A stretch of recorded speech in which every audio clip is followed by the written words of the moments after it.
اقرأ وربك الأكرم الذي علم بالقلم علم الإنسان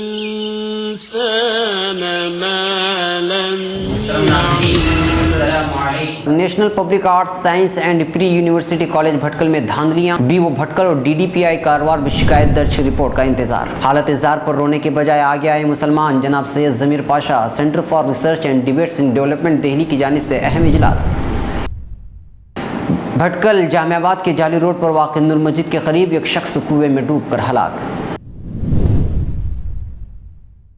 یعقوب میمن کو تختہ دار پر لٹکا دیا گیا، کئی لوگوں نے جتایا افسوس۔ سابق صدر جمہوریہ عبدالکلام سپرد خاک، آخری رسوم میں وزیر اعظم سمیت سینکڑوں لیڈروں کی شرکت۔ کیا آپ اپنے گھر کو خوبصورت پردوں سے سجانا چاہتے ہیں؟ کیا آپ اپنے گھر کے اندر کی سجاوٹ سے مکتا گئے ہیں؟ تو پھر نیلوفر کرٹین شو روم سے رابطہ جوڑیے، یہاں آپ کو خوبصورت، دیدہ زیب اور دلکش نئے ڈیزائن کے پردے دستیاب ہوں گے۔ ناظرین، اب خبریں تفصیل سے۔ بھٹکل سید علی ولی شاہ گلی یلا پور نے کل یہاں دفتر فکر و خبر پہنچ کر ایڈیٹر سے گفتگو کرتے ہوئے شہر کے ایک تعلیمی ادارے بنام national public arts science and pre university college واقع بندر روڈ بھٹکل میں ہو رہی دھاندلیوں اور پھر انڈین تعلیم ایکٹ کی کھلم کھلا خلاف ورزی پر سخت اعتراض جتاتے ہوئے یہ سنگین الزام عائد کیا ہے کہ یہاں ہندوستان کے تعلیمی اداروں کے لیے جو شرائط اور اصول و ضوابط عائد کیے گئے ہیں اس کی کھلم کھلا خلاف ورزی کی جا رہی ہے اور اس کے خلاف کوئی آواز بھی نہیں اٹھا رہا۔ چونکہ یہ کارواڑ ضلع کا ایک ادارہ ہے، اس وجہ سے ایک عام ذمہ دار شہری کے ناطے میں نے مذکورہ تعلیمی ادارے میں ہو رہی دھاندلیوں کے خلاف BO Bhatkal, DDP Karwar, deputy director pre university department Karwar and Bangalore, اس کے علاوہ principal secretary higher education Bangalore میں شکایت درج کرتے ہوئے تحقیقات کا مطالبہ کیا ہے اور الزامات کے صحیح ثابت ہونے پر کیس درج کرتے ہوئے مذکورہ ادارے اور ذمہ داران کے خلاف سخت قانونی کارروائی کا بھی مطالبہ کیا ہے۔ انہوں نے اس موقع پر مذکورہ بالا ڈپارٹمنٹ میں پیش کی گئی شکایتی کاپیوں کو ایڈیٹر کے حوالے کرتے ہوئے کہا کہ تعلیمی درسگاہوں میں آج کل بدعنوانیوں کا بول بالا ہے۔ اس سے قبل بھی اس ادارے میں امتحان کے دوران بدعنوانی کو دیکھا گیا تھا اور یہ سارے مناظر میڈیا میں آ گئے تھے، مگر اس کے باوجود کوئی قانونی کارروائی نہیں ہو رہی ہے۔ انہوں نے اپنی شکایت کی کاپی میں 10 دھاندلیوں کا ذکر کیا ہے، جس میں سر فہرست بہت ہی کم طلبہ کا ایڈمیشن اور ان کی حاضری، کھیل ورزش اور دیگر تعلیمی سرگرمیوں کے لیے ضروری کھیل کا میدان نہیں، اسکول کے 100 میٹر کے اندر شراب کی دکانیں، 1 ایکڑ زمین جو اسکول انتظامیہ کے نام پر رجسٹر ہو وہ بھی نہیں ہے، یا پھر 30 سال کا لیز قرارداد بھی نہیں ہے۔ اسی طرح تعلیمی ایکٹ کے تحت جو سیکورٹی انتظام طلبہ و عمارت کو ہونی چاہیے وہ بھی ندارت، اور تعلیمی ایکٹ کے تحت بہترین صلاحیت اور اعلیٰ ڈگری حاصل کرنے والے اساتذہ کی کمی، بلکہ نہ کے برابر۔ اسکول میں بار بار ہو رہی بدعنوانیوں کے خلاف پولیس تھانے میں شکایت درج ہے۔ ہال ٹکٹ دیے بغیر امتحان میں حاضری کی اجازت دینے جیسے سنگین الزامات سید علی نے اپنی شکایت کاپی میں درج کرتے ہوئے مذکورہ بالا 4 تعلیمی ڈپارٹمنٹ میں شکایت کی ہے۔ اس کے علاوہ انہوں نے یہاں بھٹکل سے رائٹ ٹو انفارمیشن کے تحت تمام تفصیلات حاصل کرنے کے لیے درخواست دائر کی ہے۔ فکر و خبر ادارے میں ولی شاہ نے مذکورہ بالا ڈپارٹمنٹ سے موصول ہوئی جوابی کاپیوں کو بھی حوالے کیا ہے، جس میں ڈپارٹمنٹ کے عہدیداران نے یہ ہدایت جاری کی ہے کہ فوری متعلقہ ادارے کی چھان بین کرتے ہوئے رپورٹ جمع کیا جائے اور رپورٹ کے بعد مذکورہ ادارے کے خلاف قانونی کارروائی کے لیے لائحہ عمل تیار کیا جائے۔ بھٹکل آج شہر کی سماجی اور فلاحی تنظیم مجلس اصلاح و تنظیم کے زیر اہتمام Anjuman institute of technology and management کے ہال میں centre for research and debates in development policy CRDDP Delhi کی جانب سے حکومت کی طرف سے اقلیتوں کے لیے امدادی و ترقیاتی اسکیموں کے بارے میں بیداری کے لیے ڈسٹرکٹ لیول پروگرام کا انعقاد کیا گیا، جس میں کئی اہم مہمانوں نے شرکت کرتے ہوئے مسلمانوں کی ترقی کے لیے آگے آنے پر زور دیتے ہوئے اقلیتوں کو فراہم کی جانے والی اسکیموں سے فائدہ اٹھانے کی درخواست کی ہے۔ اس اجلاس میں مسلمانوں کے موجودہ مسائل کا تذکرہ کرتے ہوئے اس کے حل کے لیے لائحہ عمل تیار کیے جانے کی تجویز پیش کی گئی ہے۔ سابق IAS افسر جناب سید ضمیر پاشا نے مسلمانوں کے حالات بیان کرتے ہوئے سیچر کمیٹی کے حوالے سے کہا کہ سیچر کمیٹی کی رپورٹ سامنے آنے کے بعد سب سے پہلے مسلمانوں کے لیے اسکالرشپ دی گئی۔ اس اسکالرشپ کے حصول کے بعد بھی مسلمان تعلیمی میدان میں آگے نہیں بڑھ رہے ہیں۔ زیادہ تر طلباء کو اپنی تعلیم مکمل کرنے کی فکر نہیں، صرف حالت اظہار پر رویا جا رہا ہے، لائحہ عمل تیار نہیں ہو رہا۔ مسلمان آگے آئیں اور اس مسائل کو دور کریں، تعلیمی میدان میں اپنا سکہ جمائیں۔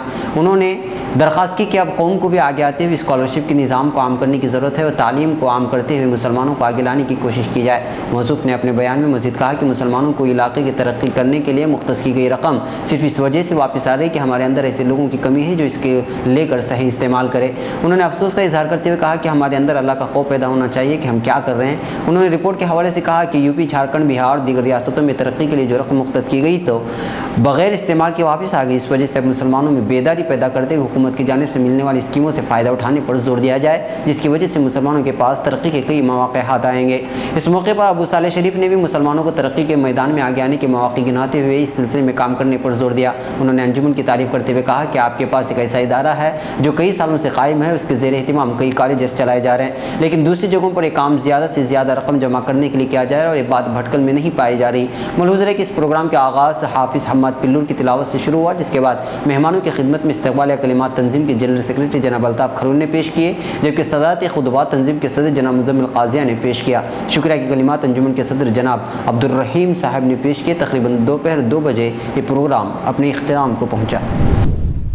بھٹکل جامع آباد کے قریب واقع نور محلے میں ایک کنویں میں تیراکی کے دوران ایک شخص کے ڈوب کر ہلاک ہونے کی واردات پیش آئی ہے۔ اطلاعات کے مطابق عصر کے قریب کنویں کے قریب ایک شخص کے کپڑے دکھائی دیے، لیکن آدمی نہ ہونے کی وجہ سے وہاں موجود عوام میں تشویش پائی گئی، جس کے بعد اس کی تلاش شروع کی گئی۔ قریب 2 یا 3 گھنٹے کی تلاشی کے بعد نوجوان کی لاش کنویں سے برآمد کر لی گئی ہے، جس کی شناخت اسماعیل آنٹی باپا مقیم نور محلے کی حیثیت سے کر لی گئی ہے۔ بتایا جا رہا ہے کہ مذکورہ شخص دماغی مریض تھا۔ لاش پوسٹ مارٹم کے لیے سرکاری اسپتال پہنچائی گئی۔ پولیس تھانے میں معاملہ درج کر لیا گیا ہے۔ ممبئی بم دھماکوں میں مالی تعاون فراہم کرنے کے جرم میں سزائے موت پانے والے مجرم یعقوب میمن کو پھانسی دے دی گئی ہے۔ جمعرات کو ریاست مہاراشٹر کے شہر ناگپور کی جیل میں انہیں پھانسی دے دی گئی۔ اس سے قبل سپریم کورٹ نے سزائے موت کے خلاف یعقوب میمن کی اپیل مسترد کر دی ہے، جبکہ صدر جمہوریہ نے بھی ان کی رحم کی درخواست مسترد کر دی تھی۔ یعقوب میمن کو 1993 کے ممبئی بم دھماکوں کے سلسلے میں پھانسی کی سزا سنائی گئی تھی۔ ان دھماکوں میں 257 افراد ہلاک اور تقریباً 700 افراد زخمی ہوئے تھے۔ جمعرات کو یعقوب میمن کی 54ویں سالگرہ بھی ہے۔ یعقوب کی بیوی رحیم کے اپیل مسترد ہونے کے بعد ممبئی کے حساس علاقوں ناگپور جیل میں سخت اقدامات کیے گئے اور کسی بھی قسم کی ہنگامی صورتحال سے نمٹنے کے لیے 35,000 پولیس اہلکار تعینات کیے گئے تھے۔ پولیس حکام کا کہنا ہے کہ ممبئی اور ناگپور شہر میں آئندہ کچھ دنوں کے دوران سیکورٹی سخت رہے گی۔ سپریم کورٹ کے 3 رکنی بنچ نے بدھ کو کہا کہ نہ تو یعقوب میمن کی سزا کی اطلاق کے لیے جاری کیے جانے والے پھانسی کے وارنٹ میں کوئی تکنیکی کمی تھی اور نہ ان کی نظر ثانی پٹیشن کی سماعت میں، لہٰذا اسے پھانسی دی جا سکتی ہے۔ یعقوب میمن کے وکلاء کا موقف تھا کہ ذیلی عدالت نے 3 ماہ قبل جب پھانسی کا وارنٹ جاری کیا تھا اس وقت تک سزائے موت کے خلاف اپیلوں کا قانونی سلسلہ اپنے انجام کو نہیں پہنچا تھا، لیکن سپریم کورٹ نے اس دلیل سے اتفاق نہیں کیا۔ اس سے پہلے منگل کو سپریم کورٹ کا دو رکنی بینچ اختلاف رائے کی وجہ سے کسی نتیجے پر پہنچنے میں ناکام رہا تھا۔ مہاراشٹر کی ریاستی حکومت پہلے ہی اعلان کر چکی تھی کہ یعقوب میمن کو 30 جولائی کی صبح پھانسی دے دی جائے گی۔ ممبئی کے بم دھماکوں میں یعقوب میمن کے بڑے بھائی ٹائگر میمن اصل ملزم ہیں۔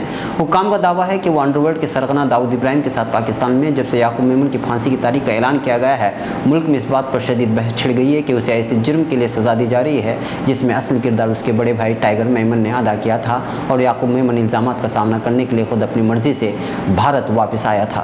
سزا کی مخالفت کرنے والوں کا دعویٰ ہے کہ اسے واپس لانے کے لیے ان سے کچھ وعدے کیے گئے تھے جن سے حکومت یا تفتیشی ایجنسیاں بعد میں پیچھے ہٹ گئی تھی۔ یعقوب میمن کو واپس لانے کی کارروائی سے وابستہ اور CBI کے افسران نے بھی یہ انکشاف کیا ہے کہ یعقوب میمن اپنی مرضی سے واپس آئے تھے۔ انہوں نے ان دھماکوں کی سازش کا پردہ فاش کرنے میں تفتیشکاروں کی مدد کی تھی، لیکن ان سے نرمی کا کوئی وعدہ نہیں کیا گیا تھا۔ اس کیس میں 11 مجرمان کو پھانسی کی سزا سنائی گئی تھی، لیکن سپریم کورٹ نے صرف دیگر افراد کی سزا کو عمر قید میں تبدیل کر دیا تھا۔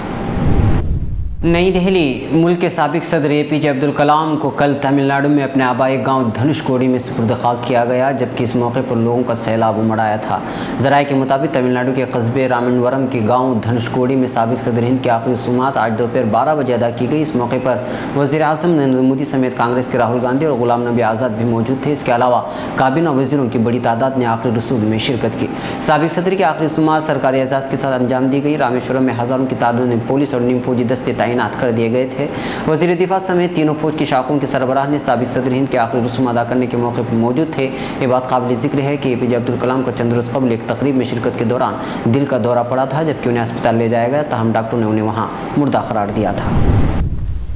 ناظرین، یہ تھی فکر و خبر ویڈیو نیوز کی اہم ترین خبریں۔ مزید عالمی، خلیجی، ملکی اور مقامی خبروں کے لیے اسکرین پر دیے جا رہے ہمارے ویب سائٹس تک آنے کی زحمت فرمائیں۔ پھر ملاقات ہوگی۔ السلام علیکم ورحمۃ اللہ وبرکاتہ۔ فکر و خبر ویڈیو نیوز کی نشر و اشاعت میں ادارے کا تعاون کرنے والے اہم تجارتی ادارے علی educational book house بھٹکل، بھٹکل travel house بھٹکل،